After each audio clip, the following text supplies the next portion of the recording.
Good evening, and welcome to Sleep Sanctuary, where calmness and imagination meet to guide you into a restful sleep.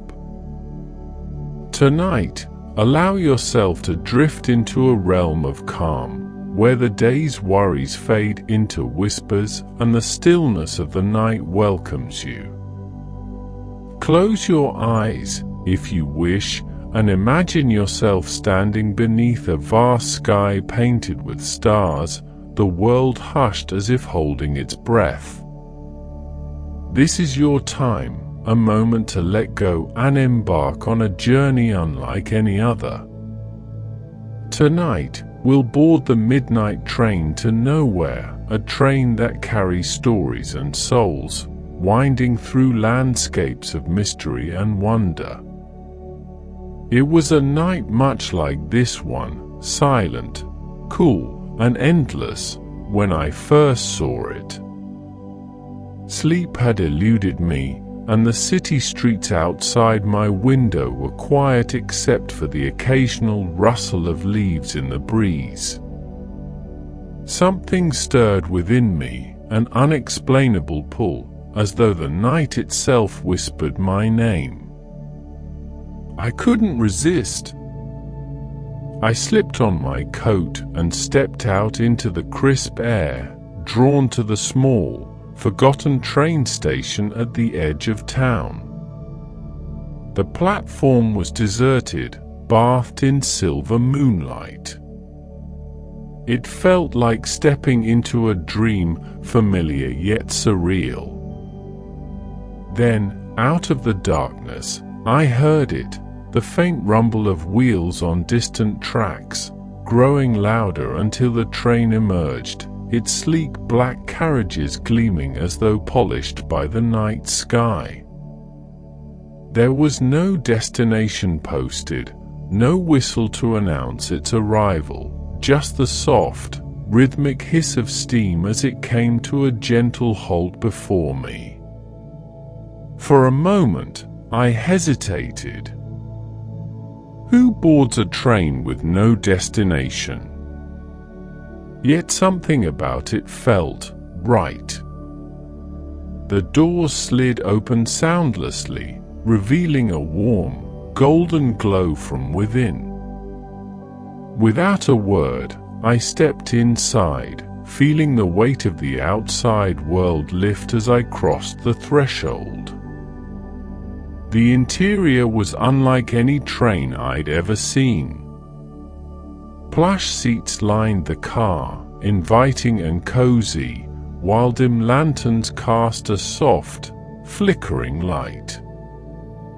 Passengers sat quietly, some gazing out of the windows, others lost in thought. The train felt alive, humming with a serene energy, as though it knew its purpose even if I didn't. And so, the journey began. Where we were going, I did not know. But somehow, I felt certain I was exactly where I needed to be. Tonight, let's take a moment to simply pause. Feel the comfort of stillness surrounding you, a quiet reminder that you are safe, and this time is yours. Let the world fade into the background as we prepare for the journey ahead. Take a deep breath in through your nose, slowly, deeply, and hold it for a moment. Now exhale gently through your mouth, releasing any tension or restlessness lingering in your body. Feel your shoulders soften, your jaw loosen, and your mind begin to settle. Let's try that again. Inhale deeply, as if drawing in the calm of the night itself, and then exhale, letting go of all that no longer serves you. As you breathe, imagine yourself on that midnight train once again, feeling its gentle sway, the hum of its wheels soothing like a lullaby. Outside the window, The landscape glides by, a blur of moonlit hills and quiet towns sleeping under a blanket of stars. The air is cool and refreshing, the cabin warm and inviting. You're wrapped in a cocoon of tranquility, and with every breath, you feel yourself sink deeper into this serene atmosphere. Let your mind wander, free from the pressures of the day. There's no rush here, no destination to reach, no clocks to watch. This is your time to simply be. The train moves at its own unhurried pace, carrying you to a place of stillness and peace, just as your breath guides you there now. Feel your body relax completely, the tension melting away with each passing moment. Allow yourself to rest in this calm space, preparing for the stories to unfold in the chapters ahead. For now, simply breathe and let the rhythm of the night carry you. The soft hum of the train filled the air, a gentle rhythm that seemed to match the steady beat of my heart. I leaned back in my seat, feeling the plush cushions cradle me.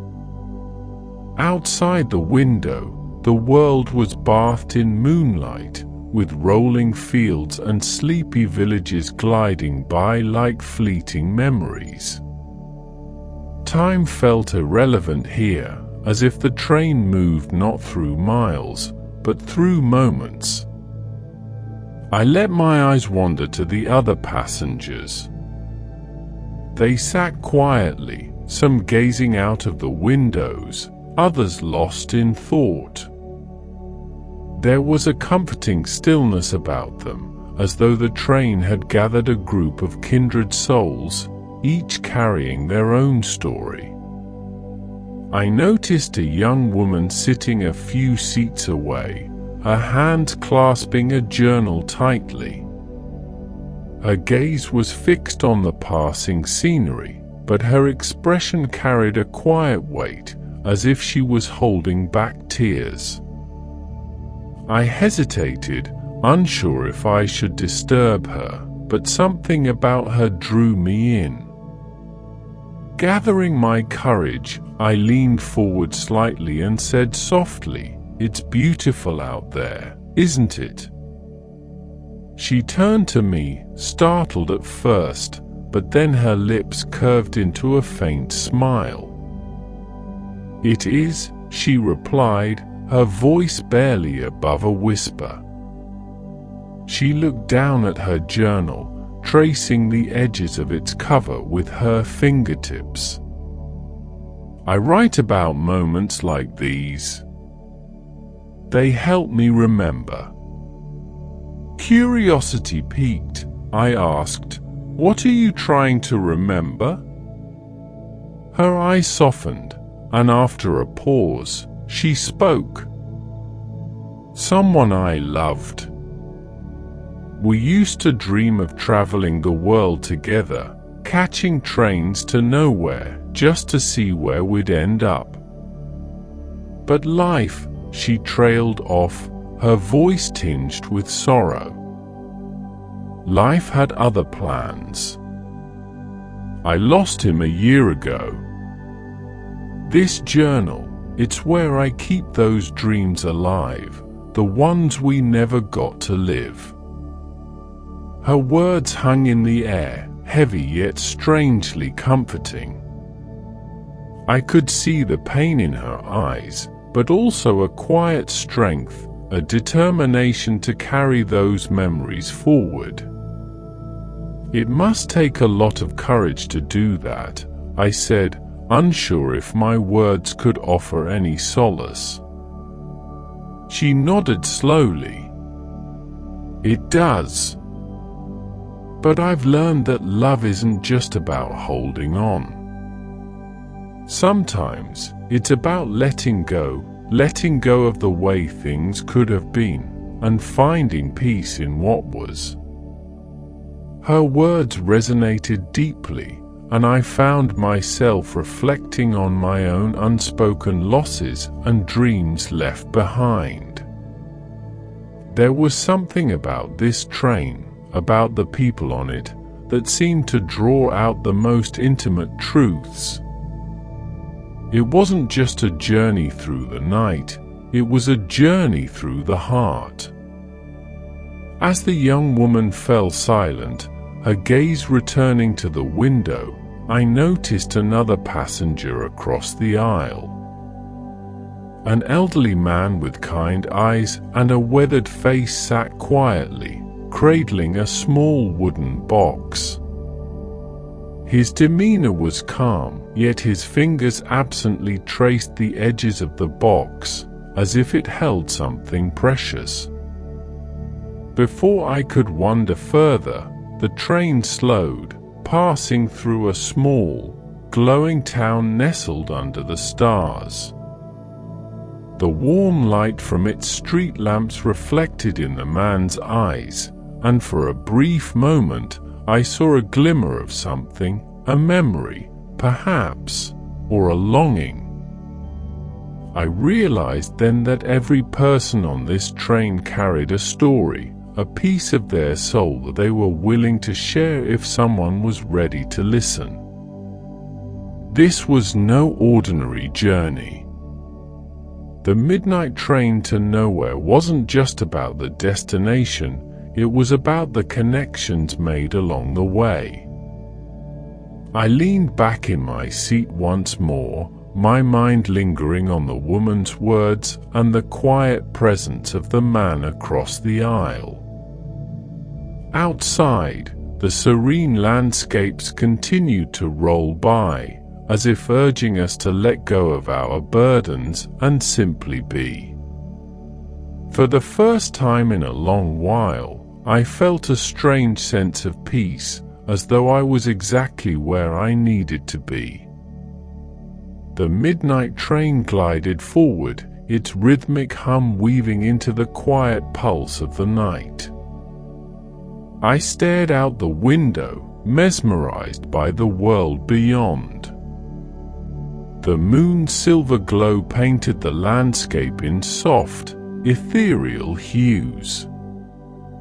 Rolling hills stretched endlessly into the horizon, their silhouettes gentle against the starlit sky.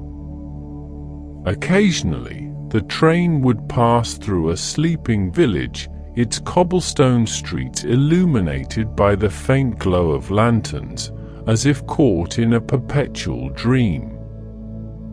The scenery was breathtaking, but it was the train itself that seemed alive, as though it were guiding us not just through space, but through something far more profound. Every moment felt intentional, as if this journey was meant to reveal something hidden, both in the world and in ourselves. A voice pulled me from my thoughts. "You look like someone lost in the view," the man across the aisle said. I turned to see the elderly man from earlier, his wooden box still resting on his lap. His eyes sparkled with a warmth that felt reassuring, like the comfort of an old friend. "It's hard not to be," I replied, motioning to the window. "It feels like the train is moving through something more than just these hills."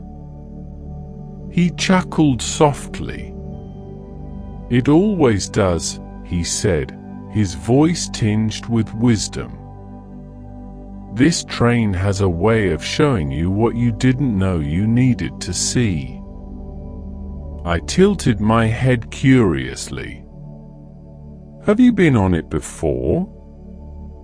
"Once," he said, his gaze drifting out the window. "A long time ago. Back then, I was chasing something I thought I'd lost. But instead, I found something I didn't know I was missing." He opened the small wooden box, revealing a paintbrush worn with age. "I was an artist once," he continued, his voice distant as if recalling a memory long buried. "But life got in the way, bills, responsibilities, doubts. I stopped painting, stopped dreaming. And then, one night, I found myself on this train." He paused, running his fingers over the paintbrush. "It reminded me of who I used to be. The landscapes outside, the people inside, they brought me back to myself." His words settled over me like a quiet revelation. I could feel the weight of his journey, the years he had spent searching and rediscovering. "Do you still paint?" I asked gently. A soft smile spread across his face. "Every day," he said. "And not for anyone else, just for me. It's my way of staying connected to the beauty in the world, even when it feels distant." I nodded, feeling the truth of his words sink in. Outside, the scenery shifted again, the hills giving way to a dense forest. The train slowed, allowing us to take in the towering trees, their branches swaying gently in the night breeze. The moonlight filtered through the leaves, casting intricate patterns on the forest floor. The quiet spell was broken by a soft laugh from the seat behind me. I turned to see a young boy sitting beside his mother, his face pressed eagerly to the glass. "Look, Mama," he said, pointing to the forest. "It's like a painting." The mother smiled and ruffled his hair. "It is, sweetheart," she said softly. "A painting that keeps moving." Her words stayed with me as I turned back to the window. The forest soon gave way to a serene lake, its surface so still it mirrored the sky perfectly. The train passed so close I felt as though I could reach out and touch the water. The elderly man beside me sighed contentedly. "You see," he said, his voice low. "The train takes you through more than just landscapes. It takes you through yourself." I didn't reply, but in my heart, I understood. This journey was more than a ride. It was a mirror reflecting the beauty, pain, and quiet truths we often overlook. As the train moved forward, I felt a sense of clarity settling over me, like the serene landscapes outside were beginning to take root within. The midnight train slowed again, gliding into the outskirts of a forgotten town nestled in a valley. The soft glow of its lamps illuminated cobblestone streets, shuttered windows, and weathered signs creaking in the night breeze. It was a place that seemed untouched by time, as if the train itself had carried us into a memory. The doors slid open briefly, though no one entered or exited. It felt as if the train was giving us a moment to pause, to breathe in the quiet essence of the town before continuing our journey. I glanced around the carriage, noticing how the passengers seemed to mirror the stillness outside. The woman with the journal sat writing furiously, her brow furrowed in concentration. The elderly man held his wooden box close, gazing out at the town with a wistful smile. And then, from further down the car, I noticed a young man pacing, his footsteps muffled by the thick carpet. He stopped abruptly, catching my gaze, and after a moment's hesitation, he approached my seat. "Do you mind if I sit here?" he asked, his voice low but edged with unease. I nodded, gesturing to the seat across from me. He lowered himself into it, resting his elbows on his knees as he leaned forward. "You look like you might understand," he said after a pause, his eyes darting nervously toward the window. "Understand what?" I asked, intrigued by his intensity. He exhaled, shaking his head as if searching for the right words. "I've been running," he admitted. "From what? I don't even know anymore." "Expectations, maybe. The kind of life everyone thought I should live. The kind of person they thought I should be." He looked down at his hands, turning them over as though expecting to find answers written on his palms. "I hopped on this train by chance," he continued, his voice softening. "I didn't know where it was going, and honestly, I didn't care. I just needed out." His words struck a chord within me. There was a raw honesty in his confession, a vulnerability I hadn't expected. "And now?" I asked gently. "Do you still feel like you're running?" He paused, his gaze shifting out the window. The town was disappearing now, fading into the shadows as the train picked up speed. "No," he said finally, his voice barely above a whisper. "For the first time in a long while, I feel like I've stopped. Like I'm sitting still, really still, for the first time." The train rocked gently as it moved through the valley, the sound of the wheels on the track steady and soothing. "Sometimes, stopping is the hardest part," I said, my own voice quieter than I expected. "When you've been running for so long, standing still feels unnatural. But it's where clarity begins." He nodded, his expression softening. "Maybe that's why I'm here," he said. "Maybe this train isn't just a way out, it's a way through." For a moment, we sat in companionable silence, the hum of the train filling the space between us. Outside, the landscape shifted again.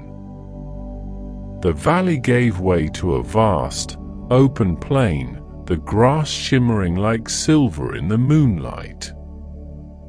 The young man stared out at it, a faint smile tugging at the corners of his lips. "This," he said softly, almost to himself. "This is what I needed. Just this." As the train pressed forward, I found myself reflecting on his words. How often do we chase the idea of escape, only to find that what we truly need is stillness? The midnight train to nowhere wasn't just carrying us through serene landscapes, it was teaching us to stop, to breathe, and to listen to the quiet truths we'd been too busy to hear.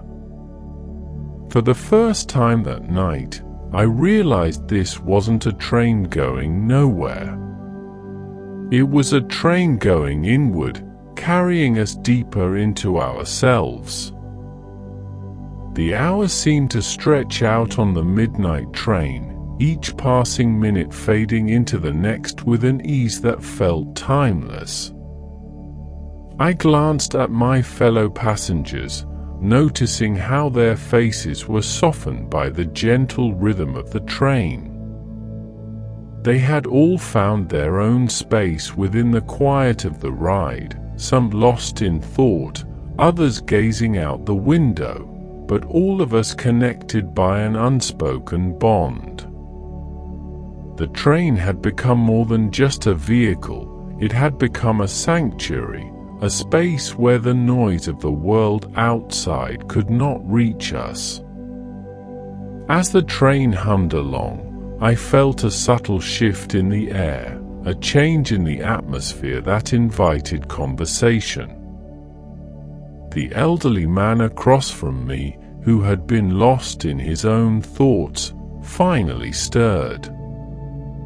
He closed the wooden box and set it on the seat next to him, then turned his eyes toward me.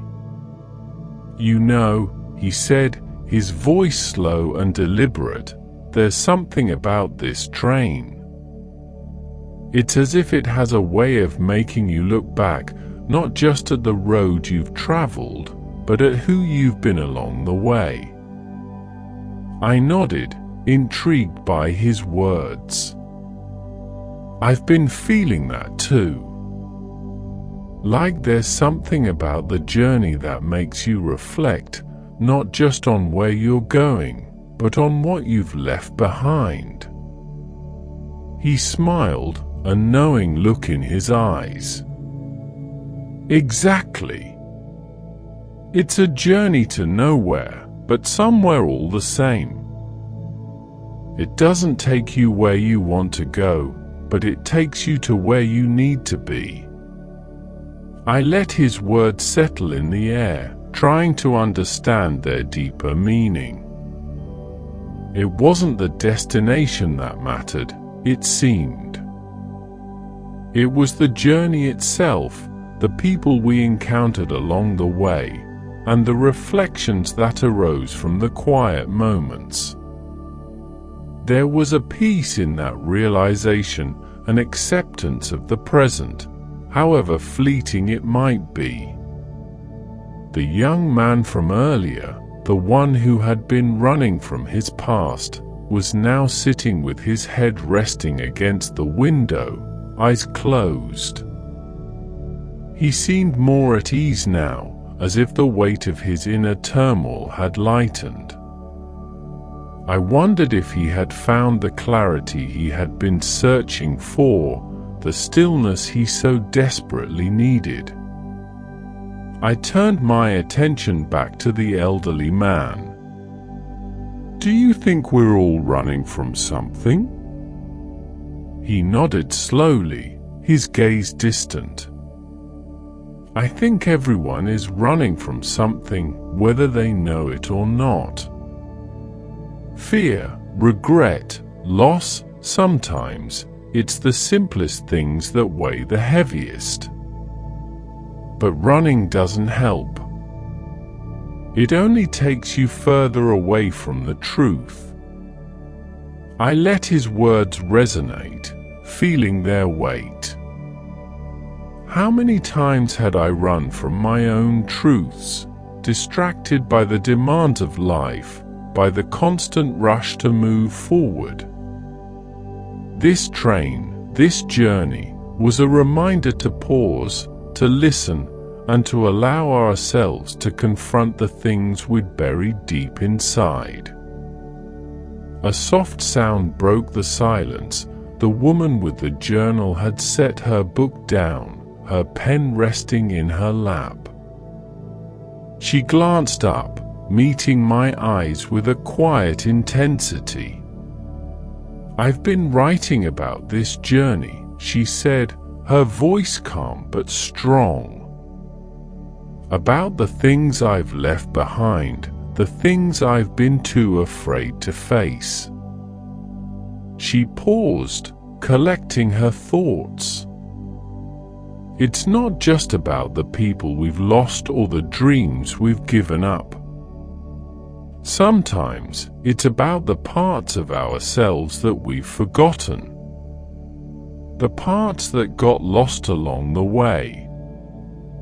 Her words hung in the air, and I felt a surge of understanding. The train wasn't just a place for the stories we carried, it was a place to rediscover the pieces of ourselves we had left behind. The train began to slow, and for a moment it felt as if the world itself was pausing, holding its breath. Outside, the landscape had become softer, the moonlight diffused by a light mist that had rolled in from nowhere. The stillness was almost sacred, as if we were in a moment that existed outside of time, outside of expectation. In the quiet that followed, I realized that we had all come to this train for different reasons. Some of us were running. Some were seeking answers. Others were simply looking for a way to reconnect with what had been lost. But we were all on the same journey. And in this shared space, we had found something greater than our individual pursuits, a collective moment of peace, a calmness that flowed through each of us, unspoken yet undeniable. As the train moved forward once more, I allowed myself to sink deeper into the stillness. This was the place I needed to be, not because it was a destination, but because it was a moment of clarity, of connection, and of quiet reflection. The journey was far from over, but for the first time in a long while, I felt at peace with the road I was on. The midnight train slid silently through a darkened forest, the moonlight filtering through the trees, casting fleeting shadows across the carriage. The hum of the wheels felt softer now, almost reverent, as if the train itself understood the gravity of the journey we were on. I noticed the elderly man sitting near me had opened his wooden box again, his gnarled fingers tracing its edges with the care of someone handling something sacred. He seemed lost in thought, his gaze distant as though peering into a memory far beyond the reach of the present. "May I ask what's in the box?" I ventured softly, not wanting to disturb the delicate atmosphere. He looked up, his expression tinged with surprise but not annoyance. Slowly, he turned the box toward me and lifted the lid.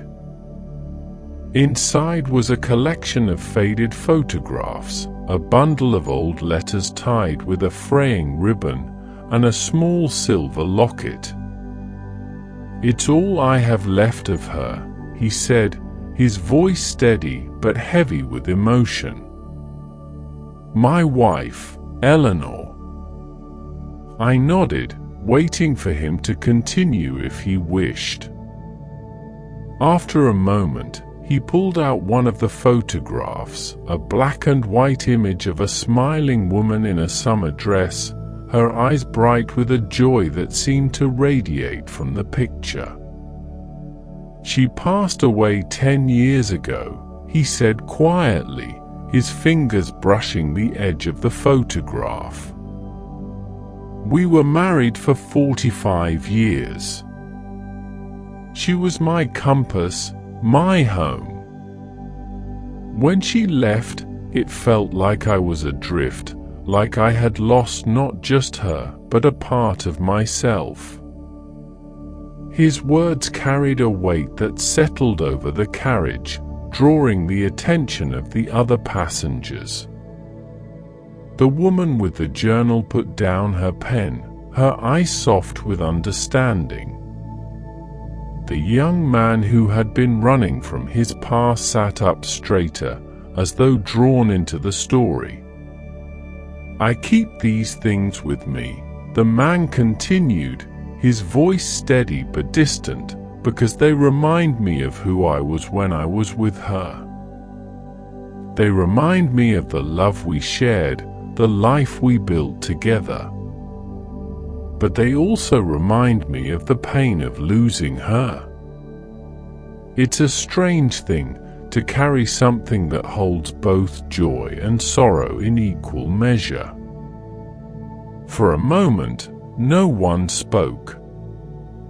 The only sound was the gentle rhythm of the train, a soothing counterpoint to the weight of his words. Finally, the woman with the journal broke the silence. "Love leaves its mark, doesn't it?" she said softly. "Even when it's gone, it stays with us, shaping who we are. It's never really lost." The elderly man nodded, his gaze still fixed on the photograph. "You're right," he said. "It's never really lost. But sometimes it feels heavy. Like a weight you carry, even when you don't realize it." The young man, who had been quiet until now, leaned forward, his expression thoughtful. "Maybe it's not a weight," he said hesitantly, as though testing the idea aloud. "Maybe it's more like an anchor. Something that keeps you grounded, even when the rest of the world feels like it's spinning out of control." The elderly man considered this, a faint smile playing at the corners of his lips. "An anchor," he repeated softly. "Yes, perhaps that's what it is." The train began to slow, and outside the window, the forest gave way to a clearing bathed in silver light. It was as though the world itself had paused to listen to the stories being shared inside the carriage. I looked around at my fellow passengers, feeling a deep sense of connection. Each of us had carried something onto this train, a burden, a memory, a longing. And now, in the quiet of the night, we were beginning to share those things, to release them into the space between us. The elderly man closed the lid of his wooden box, his movements deliberate and calm. "Thank you," he said, his voice barely above a whisper. "For listening. For letting me share her with you." The train picked up speed again, the clearing fading into the distance as we plunged back into the forest. But the air inside the carriage felt lighter now, as though the act of sharing had lifted some of the weight we all carried. As I leaned back into my seat, I felt a sense of quiet gratitude. The midnight train wasn't just a journey, it was a place of connection, of shared humanity. And in that moment, I realized that the stories we carried weren't burdens at all. They were gifts, threads that wove us together into something greater than ourselves. The train hummed onward, and I closed my eyes, letting the rhythm of the wheels carry me deeper into the night. The midnight train had taken us far by now. The landscapes outside had grown more ethereal, like fragments of dreams slipping past the window. Wisps of mist clung to the ground, illuminated by the faint glow of the moon, and the world beyond the glass felt untethered, as though the train was gliding through time itself. Inside, the air was warm and still, carrying the weight of everything shared throughout the night. The elderly man with the wooden box had dozed off, his face peaceful, the photograph of his wife still cradled in his hand. The woman with the journal was writing again, her pen moving in steady, deliberate strokes. The young man stared out of the window, his reflection merging with the darkened world outside, a quiet resolve now replacing the tension that had once gripped his features. I, too, felt changed. The journey had become something far more than I had anticipated. It wasn't about the destination, it never had been. This train, this night, was about the passage, the moments in between where we allowed ourselves to pause, reflect, and connect. The soft chime of the train's bell startled me from my thoughts. The sound was gentle but insistent, as if calling us back to the present. Slowly, I noticed the train beginning to slow. Outside, the scenery was shifting again, revealing a vast, open field bathed in moonlight. The conductor, who had remained silent throughout the journey, now appeared at the front of the car. His eyes swept over us, his presence both commanding and serene. "We're nearing the end of this journey," he said, his voice deep and calm.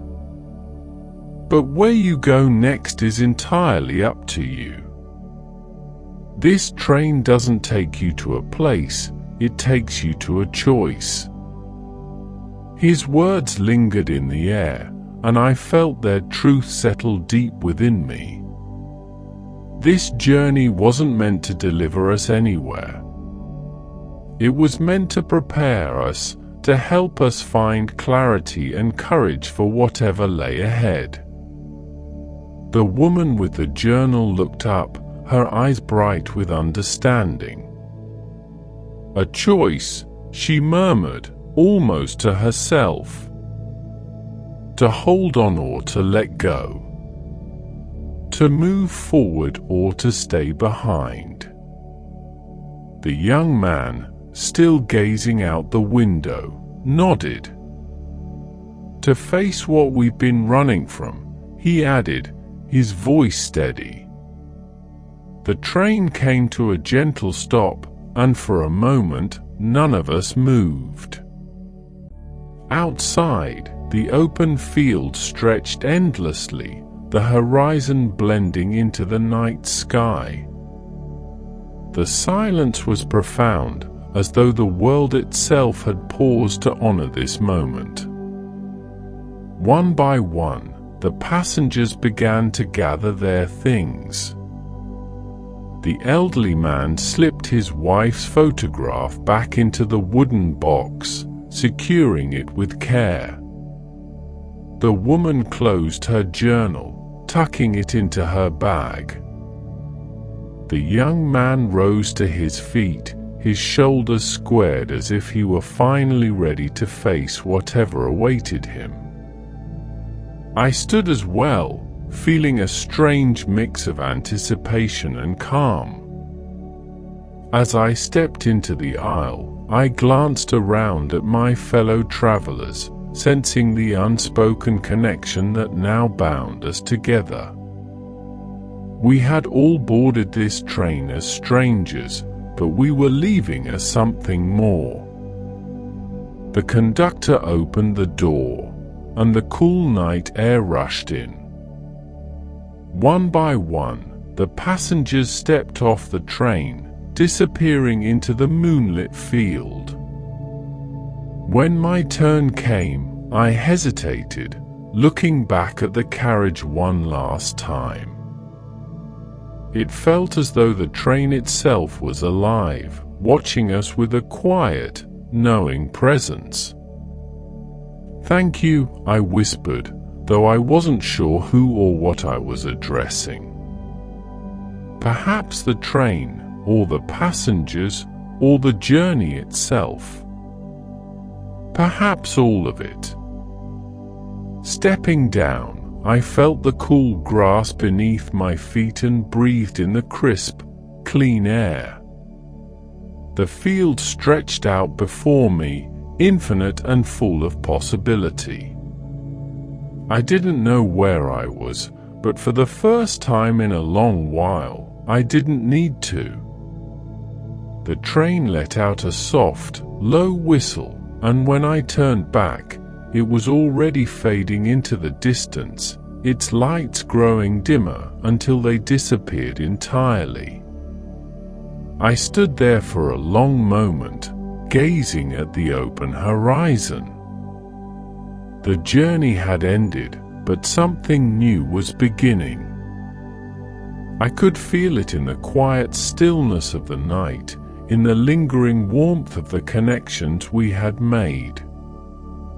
As I began to walk, I felt light, unburdened, and hopeful. Whatever lay ahead, I was ready for it. "Rest well," I thought to myself, "and may your own journey be as peaceful as this one."